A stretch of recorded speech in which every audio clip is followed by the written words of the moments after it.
નમસ્કાર દર્શક મિત્રો, હું અશોક પરમાર સહયોગ દ્વારા પ્રસ્તુત ન્યૂઝ 20 ગુજરાતીમાં આપ સૌ દર્શક મિત્રોનું હાર્દિક સ્વાગત કરું છું। જોઈએ આજના મુખ્ય સમાચારો। જૂનાગઢ લોકસભાની સંસદીય મત વિસ્તારની મતગણતરી માટેની જરૂરી તમામ તૈયારીઓ પૂર્ણ કરી દેવામાં આવી છે। આવતીકાલે સવારે 8 કલાકે જૂનાગઢ કૃષિ યુનિવર્સિટી કૃષિ ઇજનેરી અને ટેકનિકલ કોલેજ ખાતે મતગણતરી કેન્દ્ર ખાતે પ્રારંભ કરવામાં આવશે। જિલ્લા ચૂંટણી અધિકારી અનિલ કુમાર રાણાવસિયાએ પ્રેસ કોન્ફરન્સથી જણાવ્યું હતું કે જૂનાગઢ જિલ્લા ચૂંટણી અધિકારી મતગણતરીની તૈયારીઓની સંદર્ભે માહિતી આપતા જણાવ્યું હતું કે મતગણતરીની વ્યવસ્થાની સિક્યુરિટી માટેની CPFની જરૂરી 3 ટાયલ સિક્યુરિટી રાખવામાં આવી છે।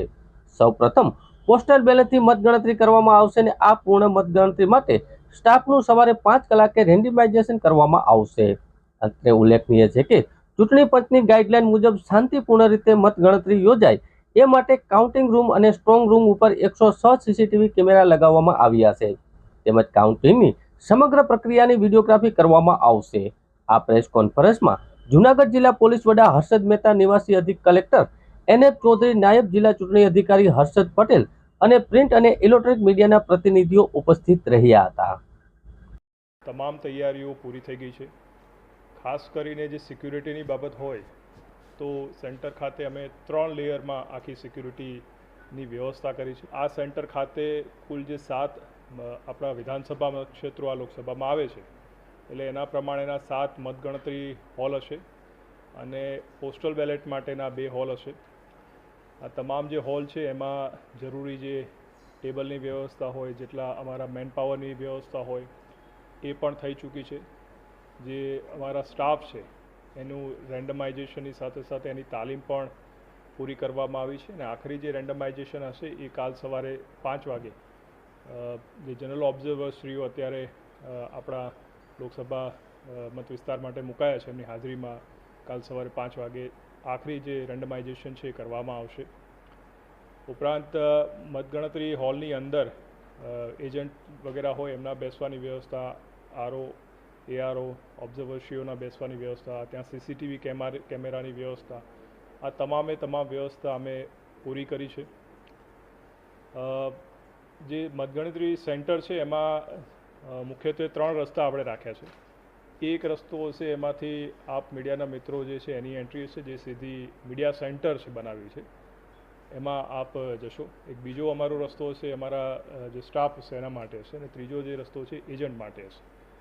એજન્ટ વગેરેને એન્ટ્રી જે છે ત્યાં અમે એક પબ્લિક કમ્યુનિકેશન રૂમ પણ બનાવ્યો છે। આ વખતે ખાસ જે ચૂંટણી પંચની જે અમને સૂચના છે એ પ્રમાણે મોબાઈલ જે છે એમાં ખૂબ સાવચેતી રાખી અને પ્રતિબંધ મૂકવામાં આવ્યો છે।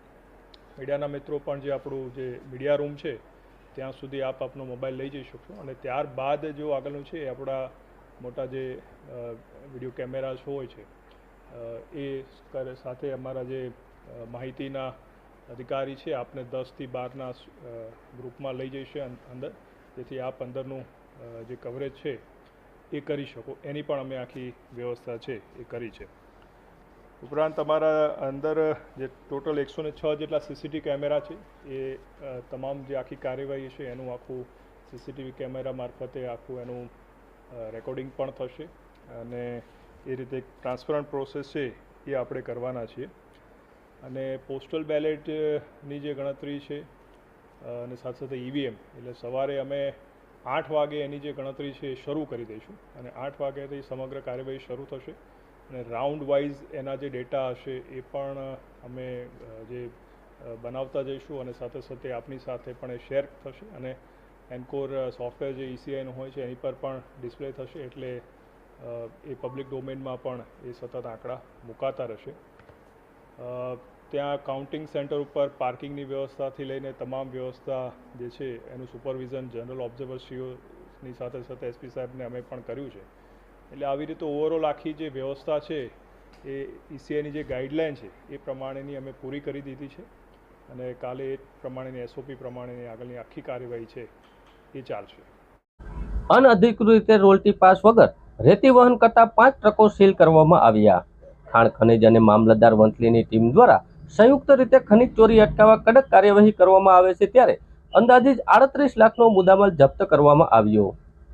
ખોકડા ફાટકથી ગાદોઈ ગામ તરફ જવાના રસ્તે ડાબી બાજુ રેતી ચાળવાના ચારણા ખાતે આકસ્મિક રીતે ચેકિંગ હાથ ધરતા અનઅધિકૃત રીતે રોયલ્ટી પાસ વગર રેતી વહન કરતા 5 ટ્રકો ઝડપાયા. એને સીલ કરી તંત્રએ કાયદેસરની કાર્યવાહી હાથ ધરી છે. કલેક્ટર અનિલ કુમાર રાણાવસિયાના માર્ગદર્શનમાં ખાણ ખનીજ કચેરી જૂનાગઢ અને મામલતદાર વંથલીની ટીમે સંયુક્ત રીતે ખનીજ ચોરી અટકાવવા માટે કડક કાર્યવાહી હાથ ધરી છે. ત્યારે આજે આકસ્મિક રીતે તપાસમાં 5 ટ્રક સાદી રેતી ભરેલા ઝડપાયા હતા. આ ટ્રકોને ડિટેન કરવાની સાથે તેનું વજન કરી પોલીસ વિભાગને સોંપવામાં આવી છે. અંદાજે 38 લાખનો મુદ્દામાલ કબજે કરવામાં આવ્યો છે. નો ડ્રગ્સ કેમ્પિયનના સંદેશ સાથે જૂનાગઢના મયુર બજાણીયાએ લહેરાવ્યો 17,300 ફૂટની ઊંચાઈએ તિરંગો. ભારત જ્યારે પોતાની વિશ્વગુરુની ઓળખ વિશ્વભરમાં બનાવી રહ્યું છે, જેમાં ગુજરાતીનો ફાળો અનન્ય છે, ત્યારે ગુજરાતના 19 સાહસિક યુવાનોની ટીમ દ્વારા તારીખ 28 મેના રોજ ખૂબ જ મુશ્કેલ ગણાતા પીર પંજાબ રેન્જ સ્થિત હિમાચલમાં આવેલા માઉન્ટ ફ્રેન્ડશીપની ઊંચાઈ 17,300 ફૂટ છે, જેમાં દુર્ગમ ચઢાણ અને અત્ય નીચાણ તાપમાનનો સામનો કરી ગુજરાતના યુવાનોની ટીમે સફળતાપૂર્વક આરોહણ કરી તેના પર તિરંગો લહેરાવ્યો હતો તથા નો ડ્રગ્સ નો કેમ્પિયનનો સંદેશો આપ્યો હતો. મુશ્કેલ ગણાતા માઉન્ટ ફ્રેન્ડશીપ તથા પ્રયાણ કર્યું હતું અને 28 મેના રોજ સમિટ કરી 17,300 ફૂટની ઊંચાઈએ તિરંગો લહેરાવ્યો હતો. ઇન્વિઝિબલ એનએસજીઓ કેટલાક વર્ષોથી ચાલી રહેલા ડ્રગ્સના પ્રદૂષણને નાથવા રાત દિવસ પ્રયત્નો કરી રહી છે, માટે નો ડ્રગ્સ કેમ્પિયનનો મેસેજ આપ્યો હતો, જેથી યુવાનોમાં ડ્રગ્સ માટેની જાગૃતિ વધે. માટે સમગ્ર ટીમને ઇન્વિઝિબલ એનઓજીઓ દ્વારા સ્પોન્સર કરવામાં આવ્યું હતું. 19 સાહસિકો યુવાનની ટીમમાં જૂનાગઢના મયુર બજાણિયા ઉપરાંત 18 યુવાનોએ ભાગ લીધો હતો. આ પૈકી વત્સિલ કથરિયા, નંદન માણેક, ગર્વ મેદાણા, વિશ્વાસ હપાણી તેમજ ટોચ ઉપરના 150 નીચે રહી ગયેલા ટીમ સ્પોર્ટ્સનું મજબૂત ઉદાહરણ પૂરું પાડ્યું હતું. જૂનાગઢમાં હત્યાની કોશિશના ગુનામાં જસદણના 3 શખ્સોની ધરપકડ કરવામાં આવી. ગોંડલના ધારાસભ્યના પુત્ર ગણેશ જાડેજા સહિત 10 શખ્સો વિરુદ્ધ એટ્રોસિટી, હત્યાની કોશિશ સહિતના કેસમાં જૂનાગઢ ક્રાઇમ બ્રાન્ચે 3 શખ્સોની ધરપકડ કરી વધુ પૂછતાછ હાથ ધરી છે.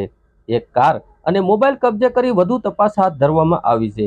જૂનાગઢના કોરિયોગ્રાફર સંજય ઉર્ફે ચંદુ રાજુ સોલંકી નામના યુવાનને સામાન્ય બાબતમાં ગોંડલ ખાતે ઉઠાવી જઈ અપહરણ કરી કપડાં ઉતારી બેફામ માર મારી વિડીયો ઉતારી જ્ઞાતિ પ્રત્યે હડધૂત કરવાની ફરિયાદ નોંધાઈ હતી. આ ફરિયાદના આધારે ગોંડલના ધારાસભ્યના પુત્ર ગણેશ જયરાજસિંહ જાડેજા સહિત 10 શખ્સો સામે હત્યાની કોશિશ, એટ્રોસિટી એક્ટ સહિતની કલમ મુજબ એ ડિવિઝન પોલીસ સ્ટેશનમાં ગુનો નોંધાયો હતો. આરોપીઓને ઝડપી પાડવા જૂનાગઢ જિલ્લા પોલીસ વડા હર્ષદ મહેતાની સૂચના અન્વયે પોલીસની જુદી જુદી ટીમ દ્વારા તપાસ હાથ ધરવામાં આવી હતી. આ દરમિયાન જૂનાગઢ ક્રાઇમ બ્રાન્ચના પીએસઆઈ જે પટેલની તેમની ટીમે 3 શખ્સોની ધરપકડ કરી અને કાર અને મોબાઈલ કબજે કરી ગણેશ જાડેજા સહિત આરોપીઓની શોધખોળ હાથ ધરી છે.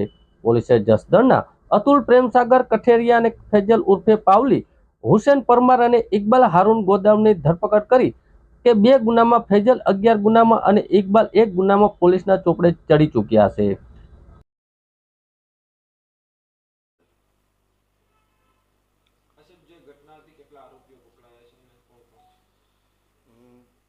ગઈ તારીખ 30/5/2024ના રાત્રે 11:30 વાગ્યેની આસપાસ જે પ્રથમ બનાવ બનેલો બોલાચાલીનો, એના અનુસંધાને 3:30 વાગે પહેલી તારીખે ફરિયાદી સંજયભાઈ ચંદુભાઈ ઉર્ફે રાજુભાઈ બાવજીભાઈ સોલંકીના પુત્રનું અપહરણ જે થયેલું, એમનું જ અપહરણ જે થયેલું, એના અનુસંધાને એમની ફરિયાદ લઈ અને તપાસ ચાલુ કરેલી, જેમાં ગોંડલના ધારાસભ્ય શ્રી જયરાજસિંહ જાડેજાના પુત્ર, માજી ધારાસભ્ય જયરાજસિંહના પુત્ર ગણેશ જાડેજાનું નામ એફઆઈઆરમાં નોંધાયેલું છે. અને એ સિવાય બીજા 10 માણસો અને 3 ગાડીઓ 4 વ્હીલ જે હતી એ અનુસંધાને અપહરણ કરી અને લઈ જઈ અને ત્યાં માર મારી અને પાછા મૂકી ગયેલા એ પ્રકારની ફરિયાદ દાખલ કરેલી છે. અને તપાસ દરમિયાન અમારી એસપી સાહેબની સૂચનાથી એ ડિવિઝન પીઆઈ, એલસીબી વગેરે આ સાથે કામમાં જોડાય અને ટેકનિકલ સર્વેલન્સ અને અમારા બાતમીદારો મારફતે જે કાંઈ માહિતી એકત્ર કરી અને અમે એમાં જે વાહનો આપણા નેત્રમ શાખાના અને એનો ઉપયોગ કરી અને વાહનો આઈડેન્ટિફાય કરવામાં આવેલા કે જે અપહરણમાં ઉપયોગમાં લીધા હતા. એના અનુસંધાને એલસીબી અને એ ડિવિઝન પીઆઈએ ગોંડલ ખાતે થી વોચમાં રહી અને આ ગુનાના કામે જે બ્રેઝા ગાડી વપરાઈ હતી નંબર પ્લેટ વગરની, એ બ્રેઝા ગાડી અને એમાં બેઠેલા 3 આરોપીઓ જે અપહરણ વખતે હતા એ 3ને હસ્તગત કરી અને અમારી પાસે રજૂ કરેલા અને પૂછપરછ દરમિયાન એ લોકોએ ગુનાની કબૂલાત કરેલી તેમજ ક્રોસ વેરિફિકેશન કરતા પણ એ લોકો આ ગુનામાં હાજર હતા અને ગુનાહિત કૃત્ય કરેલું, જેથી એ લોકોની ગઈકાલે ધોરણસર સાંજે અટક કરવામાં આવેલા છે.